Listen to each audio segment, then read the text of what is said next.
which is incredibly exciting. Up, we have Andrea Leinfelder with the Houston Chronicle. Does this video scare you guys? 이 물체는 폭발하지 않고 도리어 미사일을 튕겨냅니다.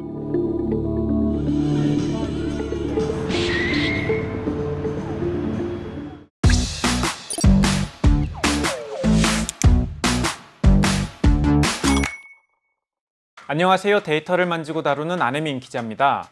혹시 우주에 별이 얼마나 되는지 상상해 본 적 있나요? 연구팀이 추정한 값에 따르면 우리가 관측할 수 있는 우주에 있는 별의 개수가 300해 개라고 합니다. 300해라는 숫자는 3 뒤에 0이 22개 붙는 어마어마하게 거대한 숫자죠. 별 하나에 지구 같은 행성이 한두 개 더 있다고 생각하면 우주에 있는 행성의 개수는 훨씬 더 많겠죠. 말 그대로 천문학적인 규모로 많은 행성들을 떠올려 보면 이 넓은 우주에 과연 생명체가 이 지구에만 있을까 이런 생각도 듭니다. 이런 생각에 불을 지핀 최근 나사의 발표가 있었죠. 오늘 5그랩에서는 나사가 발표한 화성의 생명체 흔적이 도대체 무엇인지, 또 왜 지금 이 시점에 공개를 했는지 5가지 그래프를 통해 이야기 나눠보겠습니다.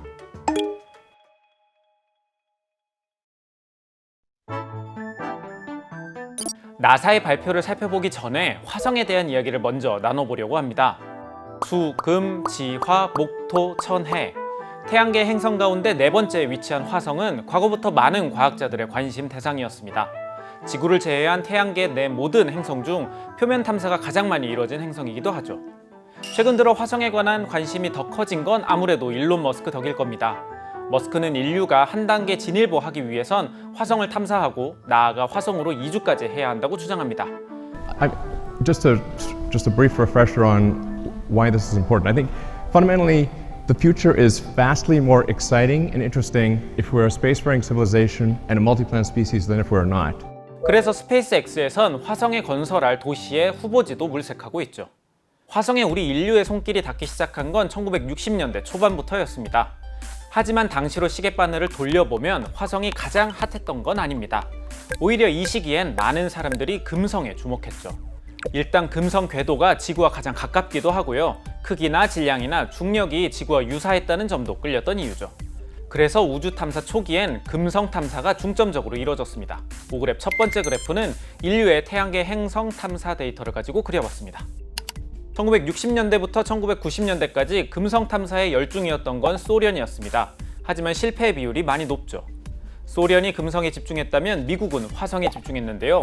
역시나 초반은 실패가 있었지만 2000년대 이후부터는 전부 성공하고 있는 모습입니다. 태양에 더 가까운 수성이나 목성, 토성 같은 외행성에도 탐사선을 보내왔지만 최근까지도 탐사가 이루어지는 곳은 역시나 화성입니다. 지금 이 순간에도 9개의 탐사선이 화성에서 미션을 수행하고 있고요. 화성 표면에서는 큐리오시티와 퍼서비어런스라는 이름의 탐사선 2개가 열심히 일을 하고 있고요. 화성 궤도에는 7개의 탐사선이 화성 주위를 돌면서 데이터를 모으고 있습니다. 그 중에서 이번 나사의 발표는 이 퍼서비어런스가 발견한 자료였던 거죠. 엄밀히 따지면 발표는 2025년이었지만 시료를 채취한 건 지금으로부터 1년 전입니다. 충분한 연구 시간을 갖고 검증을 마친 뒤에 발표한 거죠. 이번 발표의 핵심은 바로 이 사진에 있는 반전문입니다. 연구진들은 이러한 패턴이 미생물 생명체의 잠재적 지문이 될 수 있다고 밝혔어요. 물론 이런 무늬가 생물학적 반응으로만 생성되는 건 아닙니다. 고온의 상황이라던가 혹은 산성 조건 하에서도 생성될 수 있죠. 하지만 연구진들은 이 암석을 살펴봤을 때 고온이나 산성 환경을 경험했다는 증거는 찾지 못했다고 밝혔어요. 그만큼 생명체 존재의 증거로서의 힘은 더 커지겠죠. 그래서 그런지 나사의 리더는 이번 발표에서 이렇게까지 얘기했습니다. So this very well could be the clearest sign of life that we've ever found on Mars, which is incredibly exciting.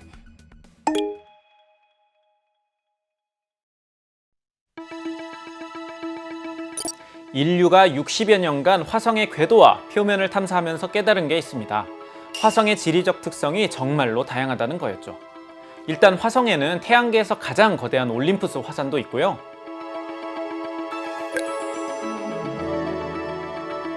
미국 본토 길이보다도 긴 거대하고 깊은 마리너 계곡도 있죠. 넓은 평원과 높은 고원 등 다채로운 환경을 갖고 있습니다. 과학자들은 화성에 탐사선을 보낼 때마다 다양한 위치에 착륙시키며 서로 다른 유형의 지형에서 분석을 이어왔어요. 프로젝트 한 번에 엄청난 비용이 들기 때문에 생명체의 흔적을 발견할 수 있는 가능성을 최대화하기 위한 신중한 선택을 해왔던 거죠. 특히 2000년대 초반 활약한 탐사선들이 화성에 과거 물이 존재했다는 증거를 발견하면서 이후 연구에 큰 영향을 주었습니다. 쌍둥이 탐사 로봇 스피릿과 오퍼튜니티는 물이 흘렀던 흔적을 발견했고, 고정형 탐사선인 피닉스는 마침내 화성의 물의 존재를 공식적으로 확인해줬죠. 이러한 선배 탐사선들의 성과를 바탕으로 미션을 시작한 신참 퍼서비어런스는 생명체의 흔적을 발견할 가능성이 큰 지역으로 착륙해서 임무를 수행하고 있습니다. 바로 이곳 예제로 크레이터라는 곳인데, 이 지형의 북서쪽 지역을 보면 삼각주 모습이 보입니다. 과학자들은 30-40억 년 전엔 이곳에 강물이 흘러들었을 것으로 추정하고 있습니다. 지금은 그 흔적만 남아있지만 이곳이라면 생명체의 흔적을 확인할 수 있을 거라 생각한 거죠. 실제로 퍼서비어런스는 예제로 크레이터에 착륙했고, 그 결과가 이번에 나온 거죠.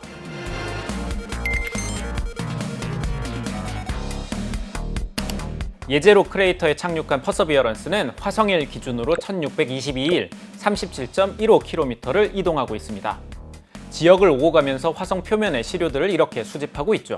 현재까지 모두 30개의 시료를 모았고, 이번에 발표한 샘플은 바로 이곳에서 채취한 25번째 샘플입니다. 퍼서비어런스가 이렇게 샘플을 모으는 이유는 단순히 이 녀석의 미션이 생명체의 흔적을 발견하는 데 그치지 않기 때문입니다. 정말 생명체의 증거가 맞는지 제대로 확인하려면 이걸 다시 지구로 가지고 와야 합니다. 그래서 퍼서비어런스의 임무에는 이 샘플을 지구로 다시 가져오는 것까지 포함해서 설계됐죠. 이름하여 마스 샘플 리턴. MSR 프로젝트의 원래 계획대로라면 2027년과 2028년에 진행되어야 하지만 해당 일정은 사실상 실현 불가능한 상황입니다. 가장 이른 현실적인 스케줄이 2030년 초인데, 문제는 예산이 너무 크다는 데 있습니다. 오그랩 세 번째 그래프입니다. 나사의 현재 MSR 예산은 56억 달러 수준입니다. 하지만 현재 계획대로 흘러가더라도 비용은 72억에서 91억 달러 수준이고, 현실적으로 가능한 2030년 일정이나 대체 시나리오로 계산하면 그 비용은 최대 109억 달러까지 늘어난다는 문제가 있어요.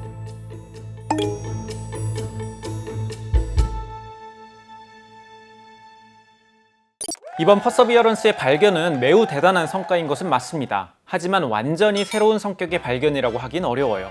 사실 퍼서비어런스 미션에 샘플 확보가 포함되어 있다는 것을 생각해 볼 필요가 있습니다. 왜냐하면 생명체 흔적을 찾기 위해 다짜고짜 화성 암석 샘플을 가져올 필요가 없거든요. 근거가 있어야 샘플을 가져올 이유가 있는 거죠. 샘플 확보라는 것 자체가 이미 과거 화성 탐사에서 생명체 관련된 흔적이 발견되었다는 걸 의미합니다. 우리들의 기억을 더듬어 보면 과거에 있었던 나사의 발표나 관련 기사를 본 게 있을 겁니다. 가령 화성 토양에서 유기 화합물이 발견됐다는 소식들 말이죠. 이 소식들은 2012년부터 화성을 탐사해온 큐리오시티가 대부분 전해왔던 이야기입니다. 큐리오시티는 그 무게가 1톤에 달할 정도로 거대한 탐사선인데요. 아예 실험실을 탑재해서 화성에 갔습니다. 이 친구의 기여로 지난 2013년 나사는 화성이 과거의 생명체가 살기에 적합했을 가능성이 있다고 발표하기도 했어요. 지난 2018년엔 화성에 30억 년 된 퇴적암에서 유기 화합물 분자를 발견하기도 했죠. 암석에서 유기 화합물이 감지되었다는 건 생명체의 구성 요소 중 일부가 화성에 존재했음을 나타내는 증거입니다. 올해에도 화성에서 유기 화합물을 발견할 정도로 생물학적 가능성을 가진 흔적을 계속 발견해내고 있는 거죠. 그러다 보니 많은 전문가들은 이번 발견이 흥분되는 발견이긴 하지만 아주 특별한 것이라고 얘기하진 않습니다. 그런데 왜 나사는 지금 이렇게 요란스럽게 발표를 한 걸까요? 이미 살펴봤던 나사의 예산 상황과 발표 시점을 보면 답이 있을지 모릅니다. 나사의 긴급 발표한 시기는 공교롭게도 미국의 2026년 예산 심의 시즌과 겹쳐 있습니다. 트럼프 2기 행정부가 임기 초기 정부 효율부를 내세워서 여기저기 칼춤을 추면서 요란스러웠던 것 기억나실 겁니다. 나사도 예산 삭감과 정부 효율화 칼날을 피할 수는 없었습니다. 백악관이 제출한 2026년 예산안을 보면 그 삭감 규모가 상당합니다. 오그랩 네 번째 그래프입니다. 금액을 비교해보면 전년 대비 25.9%가 감소한 수준입니다. 과학 예산을 살펴보면 거의 절반 가까이 삭감될 계획이죠.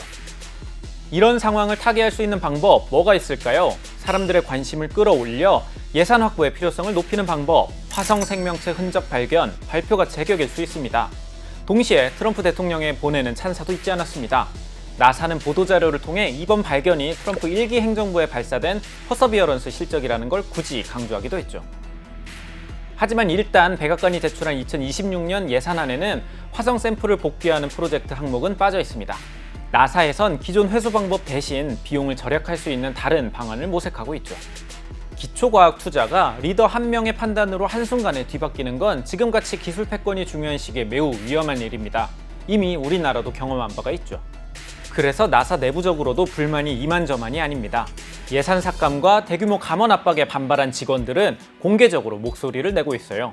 과학 연구 예산은 정치적으로 판단할 게 아니라 신중하고 전략적으로 관리해야 한다는 거죠. 트럼프 행정부의 과학 연구 예산 삭감에 반발하는 과학자들은 보이저 선언이라는 걸 발표했는데 5그래프 마지막 그래프를 통해 살펴보겠습니다. 현재까지 보이저 선언에 참여한 과학자는 모두 363명입니다. 그중 183명이 공개적으로 자신의 이름을 밝혔고 나머지 180명은 이름을 밝히지 않았지만 이 선언에 참여해 목소리를 내고 있어요. 그나마 다행인 건 의회에서 반응을 보이고 있다는 겁니다. 나사에 대해서는 당을 초월해서 전반적인 지지세가 광범위하게 형성되어 있거든요. 나사 예산을 심의하는 위원회에서는 트럼프의 나사 예산 삭감안을 거부할 것이라고 밝히기도 했죠. 실제 미 하원 예산 심의 의원들은 나사 예산 삭감 제안을 거부하고 2025년 예산과 거의 동일하게 유지하는 안을 승인했습니다. 그리고 이 예산안에는 화성 샘플 회수 프로그램도 포함되어 있죠. 오늘 살펴본 나사의 화성 생명체 흔적 발견은 분명 인류 역사에 남을 중요한 발견입니다. 하지만 동시에 우리가 목격한 것은 과학적 발견조차 정치적 압박 앞에서 자유롭지 못한 현실이죠. 예산 삭감의 칼날 앞에서 나사는 화성 생명체라는 카드를 꺼내들었고 과학자들은 보이저 선언으로 맞서고 있습니다. 화성의 흙 속에 숨겨진 생명의 비밀, 그것을 밝혀내는 것은 단순한 과학적 호기심이 아니라 우리 존재의 의미를 찾아가는 여정이라고 할 수 있습니다. 그리고 그 여정 과정에서 기초과학은 발전하고 나아가 우리 세상을 뒤바꿀 변화를 촉진할 수도 있죠. 부디 나사의 도전이 예산이라는 현실적 장벽에 막히지 않고 계속되길 바라며 오늘 준비한 5그랩은 마무리하겠습니다. 긴 영상 끝까지 시청해 주셔서 진심으로 감사합니다.